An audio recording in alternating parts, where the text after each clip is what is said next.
Hey guys, what's up? I'm going to be showing you my MetalGarurumon X list, as well as going over my thoughts on it, some tech options, and where I think it places in the meta right now. So to start things off, we're just going to show you the eggs. For the Tsunamon eggs, there's not really much to say here. The 1000 DP comes up while you have a Garurumon or Omnimon in the Tsunamon's name. During our turn, we get 1000 DP. It really helps because our level 5 is pretty small, and so keeping it from popping as much as we can with the Guru X effect in this is kind of key. Next, we have the level 3s, the rookies. We got 4 of the Structure Deck 8 Gabumon.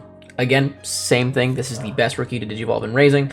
It just gives you 1000 TP while you have 8 or more cards in your hand, which is really easy to do in this deck, consistently so. Nothing too special to say about any of these guys here. Following it up, we've got 3 of the BT5 Searcher Gabumon. We can reveal the top 3 cards of our deck, add a Omni and a card with Garurumon in its name to our hand, and then bottom deck the rest. Sometimes we'll double hit, but most of the time we will only be hitting 1 card off of it, which is fine because we're only using this really to find the Garurumon promo, the Garurumon X, or the Where Garurumon. I believe that one's also a promo. As well as it synergizes really well because it gives us a Gabumon that we don't mind playing, which then lets us also Digivolve on top of it using the 4 Gabu X's that we have in our deck. This card on play or when Digivolving, we search top 3, add 1 X antibody, and then 1 card with Garurumon or Omnimon in its name to our hand, the bottom deck the rest. So the consistent play is if your hand has like, say, 3 rookies of this variety here, completely, I see this hand pretty consistently. We just go Digivolve and Raising, draw. Let's say we end up drawing this guy, play it for 3. All right, we pass to our opponent, we search. Next turn, we Digivolve, draw a card, and then search again. So in turn, we're searching pretty much 7 cards with just these 2. And hopefully you'll find the key pieces that you were missing that you weren't able to either start with or draw throughout the Digivolution processes. And then we have a card that I'm a little shaky on when it comes to the rookie count. We're playing 12 rookies, and this is our 12th. The Gabumon EX1, when attacking, reveal top 3 cards of your deck, add 1 Tamer card and 1 Digimon card with Gabumon in its name among them to your hand. The Inheritable will come up. I've had it come up, I think, 2 or 3 times before. However, it's just so inconsistent in what it does. It's nice that it gives you an Inheritable, so you don't have to necessarily Digivolve with one of these Searcher Gabumon. But even if you had this Digivolve in Raising with this guy, you're never really too sad about it because it's a draw and you just kind of accept it.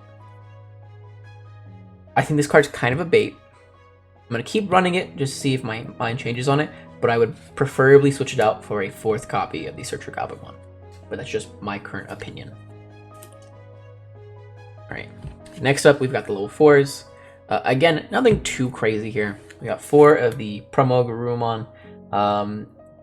4K, Digivolve for 2. When attacking, the Digimon has a Garurumon in its name. Trigger, draw 1. Crazy card. This card's crazy. There's nothing else to say. This card is fucking insane. Being able to dig through our deck so much and find our combo pieces that we were missing. Typically, I will just send it, depending on the deck my opponent's on, as long as I have this Guru X in the Where Garurumon promo. Those 3 cards are like the key combo pieces. Everything else is pretty superfluous, and the reason for that is because you go Digivolve for this in Raising for 2, push out next turn, go Where Guru X, Where Garurumon for 3, swing, you unsuspend using its effect, you draw a card, you swing again, you draw another card. In the course of this, you drew 4 cards. Hopefully you drew some of the combo pieces you're missing. Otherwise, at this point, your hand should be large enough that no matter what you end on, either you can go into the Where Guru X, getting another swing in, you have the MetalGarurumon, which the raw one, which will give you memory back upon Digivolution, or even just going into the Metal X and ending on just a blocker. All of those are completely valid options, and if you do end up having full combo, you win. Most decks will not be able to stop you. You should be able to beat over most security as long as they don't have any option bombs. This card enables everything. The next two champions are the Garurumon BT5s. Plus 1000 DP all turns. When Digivolving, Digimon has Gabumon in its Digivolution cards, gain 1 memory. So, a couple things about this card. First and foremost, if you just have the X antibody, you do not gain the memory, which sucks, but it is what it is. You know, because it specifically says if you have Gabumon, not Gabu X, so the name has to be very specific. Thoughts on this card? I think this card's good. It feels a very similar role to the BT5 Greymon in the Black War deck. However, I think it's slightly worse here because of our other level 4 is insane. However, the 1000 DP on your opponent's turn has come up against a lot of decks, a lot more than you'd actually think. Putting your Metal X to 13k DP rather than just the 12 sets it up to be able to either trade with a lot of very scary Digimon or be unkillable, and they kind of just have to go around it, even if you don't try blocking. So typically, it ends up saving us quite a bit. It's also nice as a second or third stack. Say your first or second stack gets blown up. This is a nice way to just kind of come back into the game a little bit by Digivolving onto like a Gabumon and not having to wait and raising and kind of just like pushing out and trying to get those last couple hits in for lethal. Alright, coming up next, we've got our final 4s, putting us at a total of 10 level 4s. We've got Garuru X. This card is the second best card in the deck, following really closely behind the promo Garurumon here. It has the inheritable of when this Digimon has Garurumon or Omnimon in its name and would be deleted, you can trash 2 cards of the same level and the Digivolution cards to prevent the deletion. In the perfect stack, you will have 4 deletion pops when it comes to battle on your Omnimon. Realistically, that's not going to happen. You can consistently get 1, which is 2 level 4s. Those are the ones that are most consistent. The next is 2 level 3s and 2 level 4s. And then finally, it is 2 level 3s, 2 level 4s, and 2 level 5s. Surprisingly enough, it's actually more consistent to get 2 level 6s instead of 2 level 5s because our level 5 count's a little weird. But overall, getting 1 to 2 battle protections on this card will save you against Grandis. It'll save you against Crossheart to some extent, against the Machine Dramon deck, against even like Black War or things like that. Given the right stack, you can push through a blocker with infinite DP. Given the right stack, you can push 2, 3 blockers with infinite DP, and still kill your opponent, which is very, very nice. Very unfair too, I'm not gonna lie. This deck feels a bit unfair depending on your hand sometimes. Moving on to level 5s, we've got 4 of the third best card in the deck, the third key combo piece, and you need to see all 3 before you can comfortably really push out with a stack. Your promo Garurumon, when attacking once per turn, if this card has Garurumon Digivolution card, unsuspend this Digimon. It does not work with the Garuru X. It only works with a card specifically named Garurumon. So even if you push out just a Garuru X and then develop into a Garurumon, you will only get 1 swing with this guy, which is really unfortunate. But it is what it is. He's got 6k DP, very small, very easy to kill. However, the Garuru X protects you from that, and it has a very strong inheritable, which is your turn while you have 8 more cards in your hand. Really easy to do. This card has security attack +1. A lot of times you will swing, unsuspend, having drawn a card, placing an X antibody underneath, swinging it again, and then digivolving into the Garuru X, unsuspending using this effect, getting the swing off, getting 2 more checks in, having checked 3 checks already, swing 1 more time, that is 5 checks. If you have a Guru X in hand, not Guru X, a Metal Guru X in hand, or a MetalGarurumon Omni, you will win the game from here. It's really consistent and really easy to do. Yeah, it's very unfair, depending on your hand. Coming up next, we've got our last suite of level 5s, putting us at 7 level 5s, a smaller amount than I know that the average Metal X deck plays, playing 3 of the Wereguru X antibodies. Digivolve from 0 from Weregurumon, and then when digivolving, unspend this Digimon, which is not an X antibody effect. So even if you don't have the X antibody or the Weregurumon underneath it, and you had to swing in with your Guru X, you're still fine because you can still unsuspend, getting another check-in, which is good. If you do have the X antibody or Guru, though, you can bounce a level 4 or lower Digimon to your owner's hand, which is really nice. Typically, it's good against pretty much every deck. There are a couple decks that you have a hard time dealing with that really don't care about the bouncing, such as D-Reaper or the Mastamon deck, because they're going to be going to 6s pretty consistently very quickly. Any Beelstarmon deck, just because they don't really care about the level 4s or lower. But Crossheart and things like will have a hard time against this card in particular. Getting their X3s and bouncing it will destroy them. I've won a lot of games just by bouncing like an X3 or 2. Moving on to our level 6s. Playing 2 of the MetalGarurumon from the EX1. This card's crazy. This card's insane. When Digivolving, gain a memory for every 4 cards in your hand. Typically, by the time you're playing this, you have 12 cards in your hand. So that means it Digivolves for 1. Then, when attacking, if you have 8 or more cards in your hand, which you will typically do, and a Tamer in play, you can return one of your opponent's Digimon with on-deletion effects to the bottom of their deck. Very good. Very good effect. Really good against most decks. It's very strong. You will typically get this effect, and then while you're swinging, you will Digivolve into the Metal X using an X antibody. So you will get a bottom deck and a lowest level bounce for all of their Digimon. Very strong, very consistent. On the smaller side, 12k DP, pretty good for like an ultimate. I mean, not ultimate, for a mega, but it's something to write home about. The Gabumon and the Tsunamon, though, will bring it up to 14k hopefully, if you haven't had to trash the Gabumon. Next, we've got our last set of level 6s, 3 Metal X. This card is crazy. This card's crazy. Digivolve 1 for MetalGarurumon, otherwise it's a 4. A lot of times you'll be just hard playing it for 4. It's a unsuspend, bounce all lowest level Digimon that your opponent controls to their hand. Unsuspends, becomes a blocker for the turn.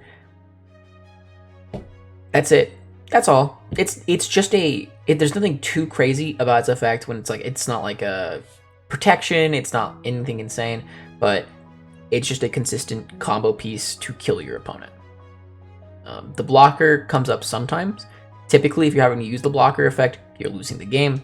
You're just trying to kill your opponent in that like 1 turn to 2 turn cycle.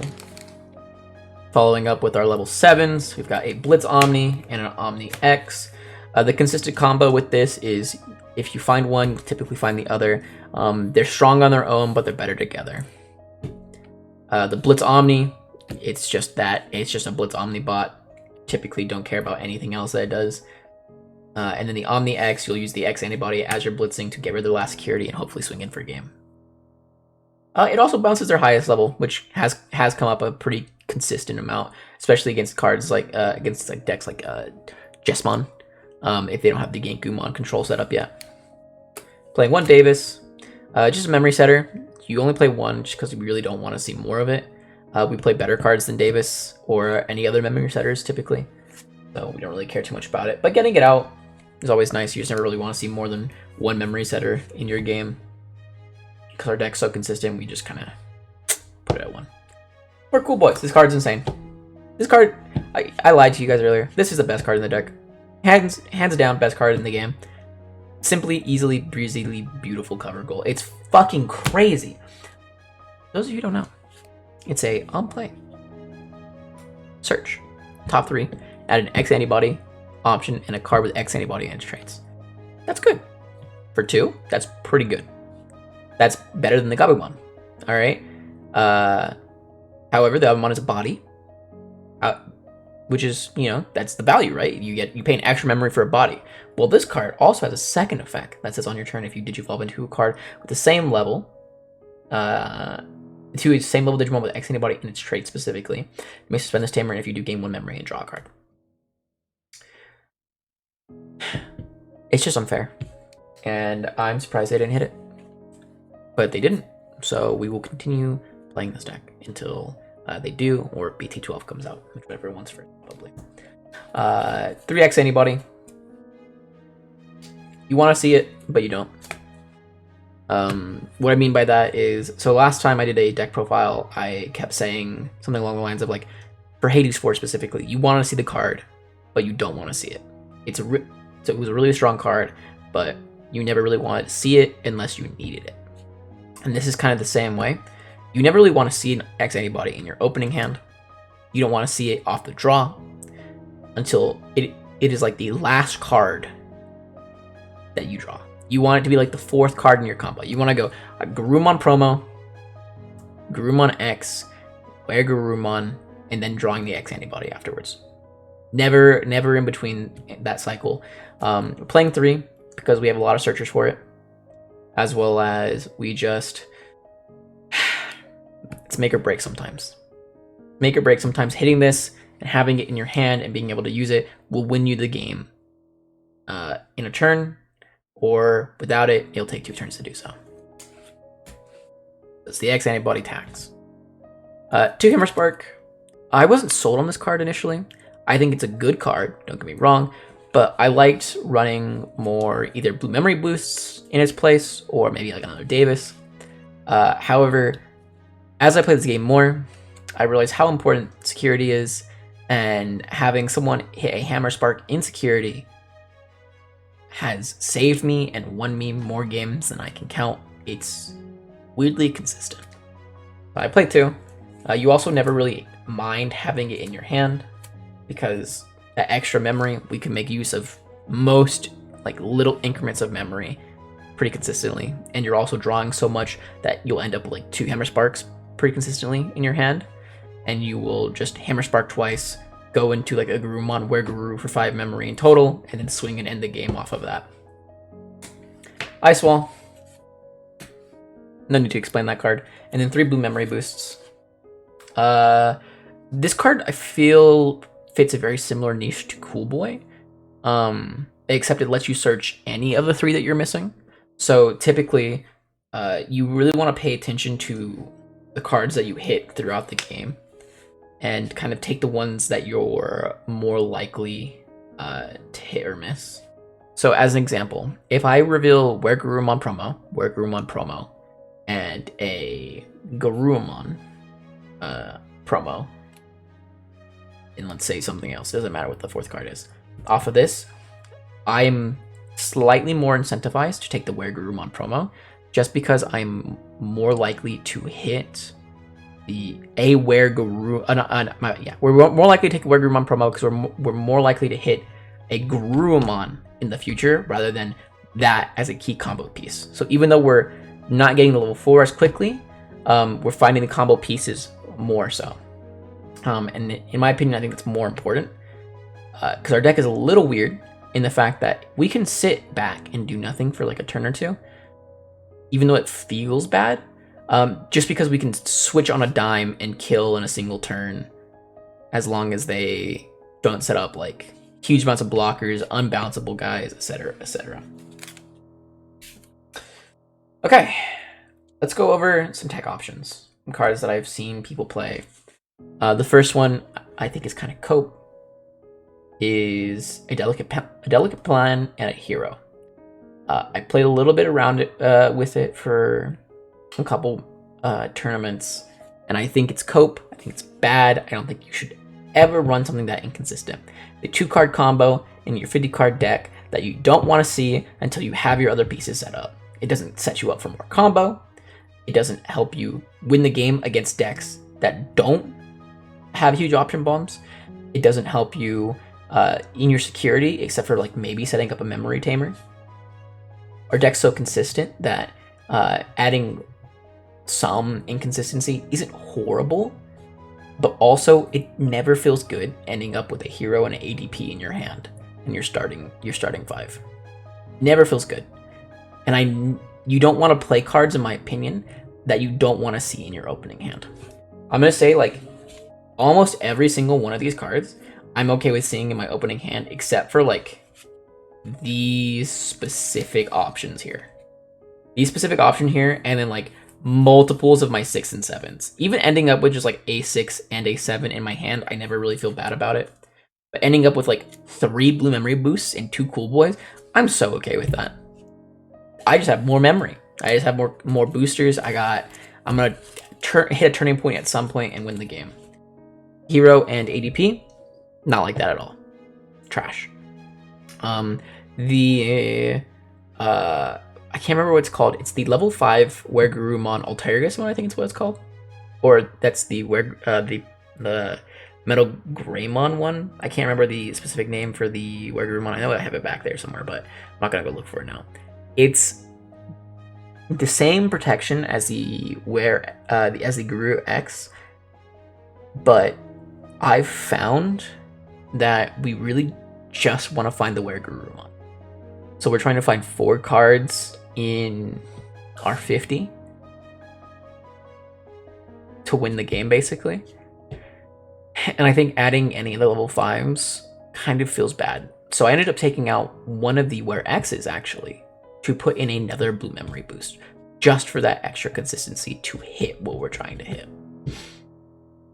Other tech options aren't really coming to mind at the moment. Oh, I mean, Kaida's Breath. It's kind of like the same thing. You never really you're a sink or swim kind of deck. I think trying to change that and have either something in security or something in your hand that lets you bounce, it seems kind of like an antithesis to the style of the deck that we're trying to play.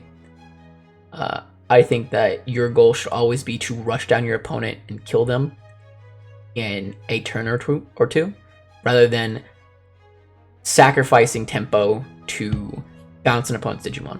Sometimes it'll win you the game, absolutely. A lot of times it's just a brick in your hand. Alright. I'm going to talk a little bit about the place this deck has in the current metagame. When you think about the ban list, what cards were hit, what decks we saw in the World Championship not too long ago, and kind of what the metagame was before Black War came out, we will see that Metal was considered one of the best decks, if not the best deck, before Black War came out. Nothing else really happened except for X3 and X7 coming out for Crossheart. And I think that was like the only other like really big meta change. You can argue that Beelzemon came out, and that's like, we'll get into that. So the best decks in the format considered right now are Crossheart, which we have a fantastic matchup against. We can bounce their saves, we can bottom deck their saves, we rush them down pretty consistently. They have small security on average. There's not much they can do against us. As long as we just stick to our game plan, we'll win. Another deck that's really popular right now, Grandis. Grandis, we have battle protection. They can't pierce us. We have a blocker if we absolutely need it, which is never really a bad thing if we have battle protection. We are as fast as they are, except we're more consistent. I think we're just a better Grandis deck. Next up, we have, I guess you can argue, like Bloomlord. Bloomlord, same thing though. We just beat them pretty consistently. We bounce their small guys, which, you know, makes their level 6s do less security attack to us. The only one's like a little scary is the Hydramon. But as long as you keep them off of bodies, which with your bounces, which you should be able to do, you'll be able to rush them down pretty consistently. And then finally, we've got the Black War decks. Black War received the hit to their X antibody, which makes them less consistent, which is really, really good. Them being less consistent means they're going to brick more often, and their game plan will be slower on average, which allows us to rush into them and hopefully destroy their walls before they can set up a Black War X. Even if they do end up setting up a Black War X, we will hopefully, whenever they do that, have enough memory to play a Gabumon onto the field for 3 memory. I almost said mana. For 3 memory. Swing, unsuspend. Even if they redirect, we have battle protection. The unsuspend will delete the Gabu, and then as long as you have another battle protection, even if they have blocker on it, you will be able to get through it and hopefully kill them through that. If you're running into the red variant with the old Greymon X antibody, you're going to have a bit harder time just because you can't bounce it. You can like tear through their stack, but they're realistically going to still have it at the end of the turn unless you go full combo of Metal X bounce into the Omni X bounce, but that's also if their stack is on the smaller side. However, with the Black War hits, it's taken into consideration that other decks are going to start coming back into play, like Beelstar and Security Control, which are 2 of your hardest matchups just because of how luck reliant it is. You are consistently able to set up lethal, and it all comes down to those security checks. If they don't have any security bombs, you win the game, and if they do, unfortunately, they're going to tear down your stack, play like a Lotusmon or just a large Angemon, Magna Angemon, there we go, and just consistently swing in for 1 check over and over again until eventually you lose the game. That's where ADP would come in, but unfortunately in my testing, finding ADP hero for 2 out of 3 games without breaking, without having something in my security that I really need, like one of the ADPs or the hero, and being able to kind of go off from there. It's very inconsistent, and it typically leads to you going into time. So it's better to kind of just rush them with a bunch of small Gabumons and pushing and just kind of like making small, not as good stacks as you typically would want, and just kind of hoping from there. I think that's about it. Oh, I did say I would talk about Beelsmon before I go. Beelsmon beats its deck. I don't know how or what's happening in that matchup. Maybe it's just because it's a new matchup, but it feels like a tough slog. They don't have the walls to really defend that well, but they can kill you pretty quickly. They have ways to destroy your stack pretty consistently. They can go under you and over you. And so your only hope is really killing them in a single turn. But even as of this moment, I think that they're either as fast as we are or a little bit slower. It's one of the two. And I think with the BT12 set, I think they will be faster than us and will be the de facto OTK deck going forward. Which, you know, isn't a bad thing. I think, as you can see with my sleeves, I really do like Beelsmon a lot. I've been testing with the deck on Tabletop Sim and using proxies. It's a really fun deck. So keep an eye out for that. I think that is our hardest matchup, followed by probably Machinedramon with 2 or more analog men in play. Past those 2, I think every other matchup is somewhat winnable. But yeah, let me know what you guys think in the comments. Let me know if you have any suggestions for what I should be running in this deck, or if you guys have seen, you know, any other tech options that kind of like would wow me as an individual. But you know, I'm not rated top. I'm not rated one of the top in the Mario gaming world circuit tournaments for a reason, you know. But thank you so much for watching. I really appreciate it. I hope you guys have a great day.